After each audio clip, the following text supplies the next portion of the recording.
Regina in cielo assumpta, ora pro nobis. Reina asunta al cielo y Eva del cielo, ruega por nosotros. Queridos hermanos, continuamos nuestra meditación sobre las litanías de la Virgen. Reina asunta al cielo. Vayamos un poco a esta nueva invocación de las litanías. Después veremos el anhelo del mundo católico acerca de la proclamación de este nuevo dogma de la creencia católica que María no conoció la corrupción de la tumba, etc. La Sagrada Congregación de los Ritos, por decreto del 31 de octubre de 1950, manda que en las litanías lauretanas, litanías de la Virgen, después de la invocación Reina concebida sin pecado original, se añada Reina Eva del cielo, ruega por nosotros. Nos complacemos vivamente con la nueva invocación a la Virgen y entre otros poderosísimos motivos porque nos da pie para tratar de la proclamación del nuevo dogma de la Asunción de María en cuerpo y alma a los cielos. Dice el Papa Pío II en la bula dogmática de la definición, cuando fue solemnemente definido que la Virgen Madre de Dios María estaba inmune de la mancha hereditaria de su concepción, inmune del pecado original, los fieles se llenaron de una más viva esperanza de que cuanto antes fuera definido por el Supremo Magisterio de la Iglesia el dogma de la asunción corporal de María, Virgen al cielo. En efecto, se vio que no solo los fieles particulares, sino los representantes de naciones o de provincias eclesiásticas, y aún no pocos padres del Concilio Vaticano I, en 1870, pidieron con vivas instancias a la sede apostólica esta definición. Después de estas peticiones y votos no solo no disminuyeron, sino que aumentaron de día en día en número e insistencia. A este fin fueron promovidas cruzadas de oraciones, congresos marianos. Durante los días del Congreso Internacional Mariano, por singular privilegio del Santo Oficio, se tuvo una exposición de los principales escritos elevados a la Santa Sede, pidiendo la definición dogmática de la asunción de María en cuerpo y alma a los cielos. Muchos de estas peticiones fueron publicadas cuando se preparó la proclamación del dogma. También se tomó el parecer de los obispos católicos del mundo entero.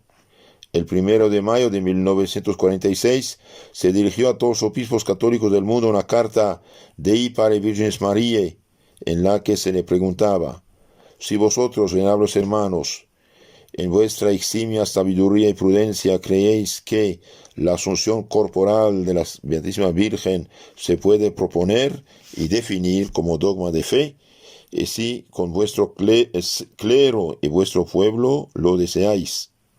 A una y otra pregunta dieron los obispos una respuesta casi unánimemente afirmativa. Los obispos católicos en general dicen sí. Los obispos ecuménicos, que quieren siempre agradar a los protestantes, dicen no. Y por eso hace 50 años ya no hay nada nuevo, porque debido al diálogo con los protestantes no quieren añadir estos bellos títulos a la litanía de la Virgen. Por ejemplo, Virgen Corredentora. Esto había sido propuesta, pienso, pero los teólogos y los obispos que quieren dialogar con los protestantes no quieren poner obstáculos supuestamente a estos pobres hermanos desviados, perdidos y esperados que regresen.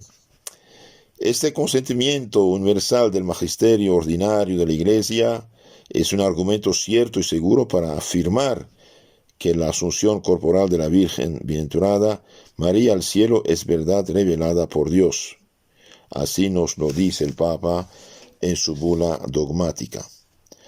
Antes de hacer esto había hecho un consistorio previo En el solemne consistorio semipúblico que tuvo el Papa con los cardenales el día 30 de octubre de 1950, después de señalar el Papa las gestiones que se habían hecho para llegar a esta definición dogmática, preguntó a los cardenales: ¿os parece bien, hermanos venerables, que solemnemente proclamemos, definamos como dogma revelado por Dios la asunción corporal de la Santísima Virgen al cielo?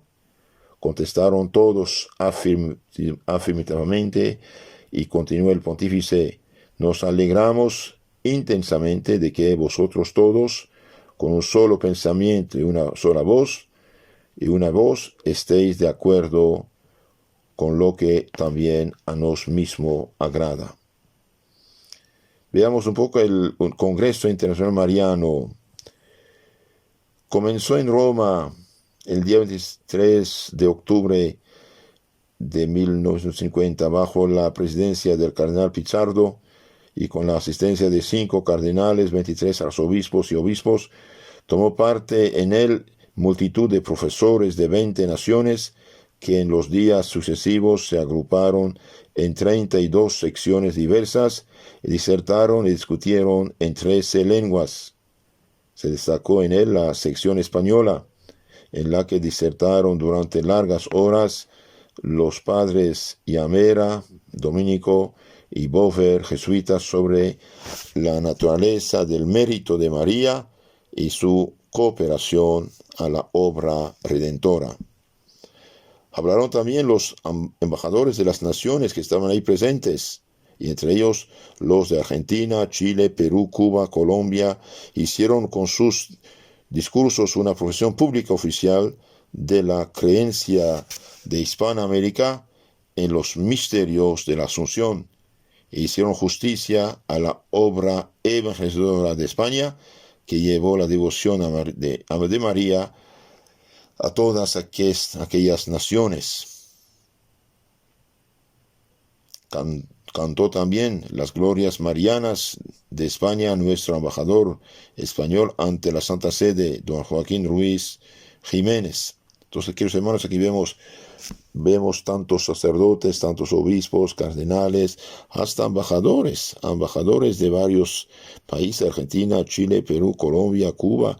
Hicieron cantaron las glorias de María. Dijeron que sí, eso es la creencia que tenemos como pueblo católico. Y finalmente se acercó la proclamación, la solemne procesión de la vigilia. Había que prepararse para la gran fiesta de la proclamación del dogma de la Asunción. A ese fin se recomendó a todos los asistentes y peregrinos el ayuno y abstinencia de la víspera y la oración incesante y fervorosa. Entonces, antes de proclamar este hermoso dogma, bien, el Papa pide a los fieles, pide a los peregrinos, pide a los asistentes ayuno y abstinencia. Ayuno, no comer; abstinencia, no comer carne, pero intensificar la oración.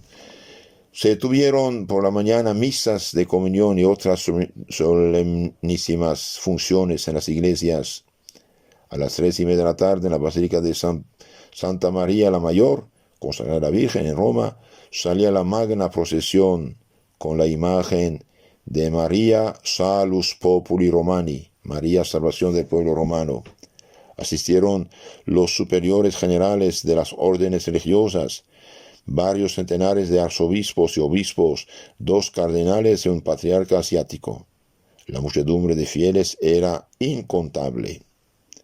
Ya en la plaza de San Pedro, ante el Vaticano, les dirigió la palabra con su acostumbrado fervor, elocuencia, el padre Lombardi, exhortando a todos a un acto de perfecta contrición. Se cantó el Salve Regina. El Papa desde sus habitaciones dirigió por radio la oración a la Virgen en su Asunción, expresamente compuesta por él, y terminando la fiesta de aquella noche con la bendición apostólica que dio desde un balcón a los cientos de miles de asistentes.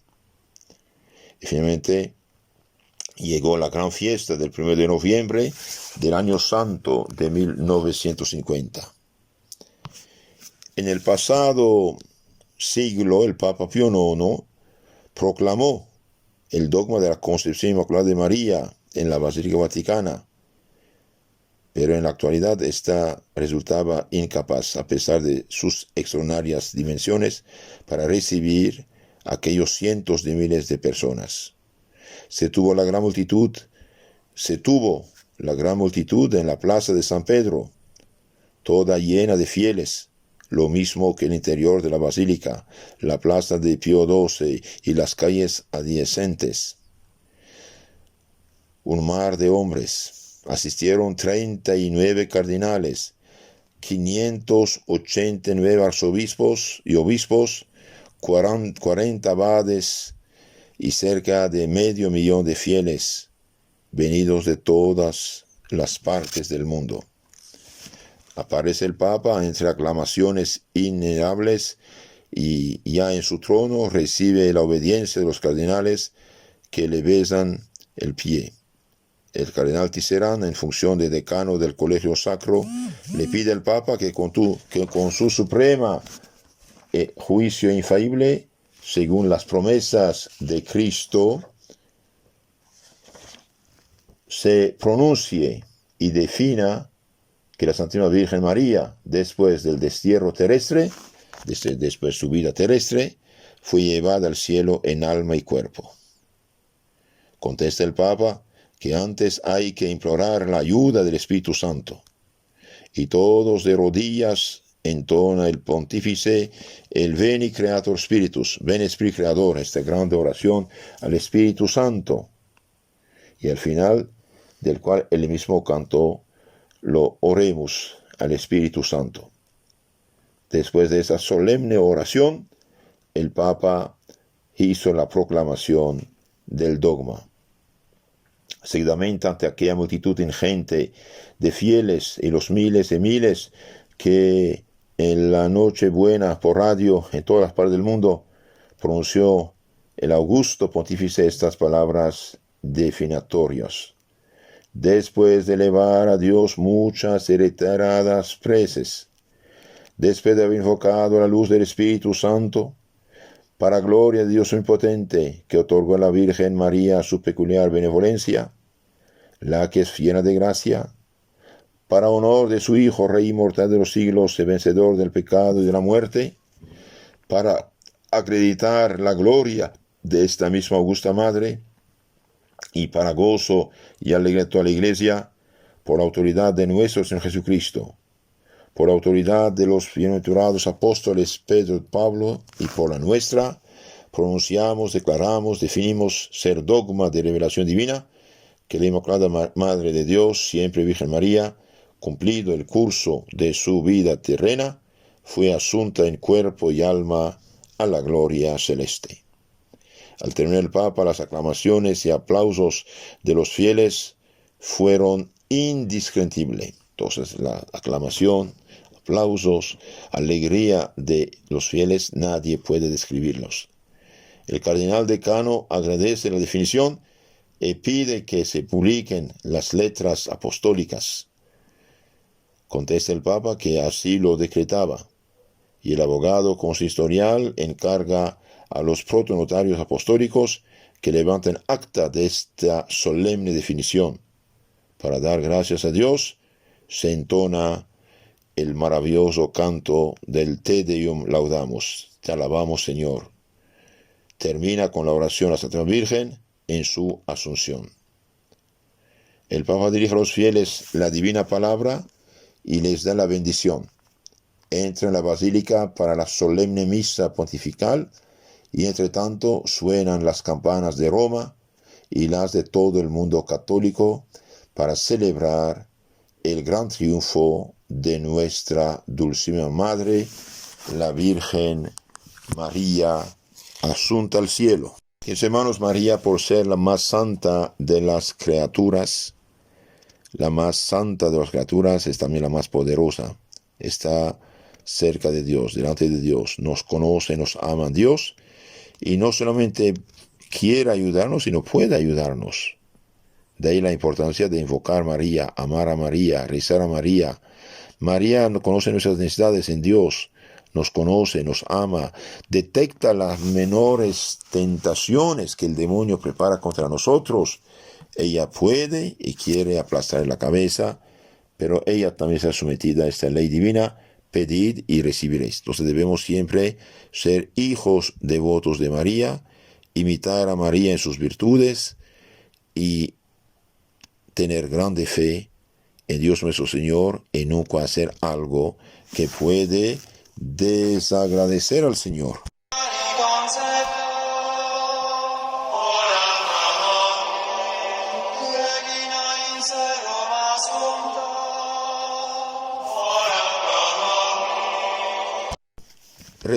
Reina, lleva del cielo, ruega por nosotros. Amén.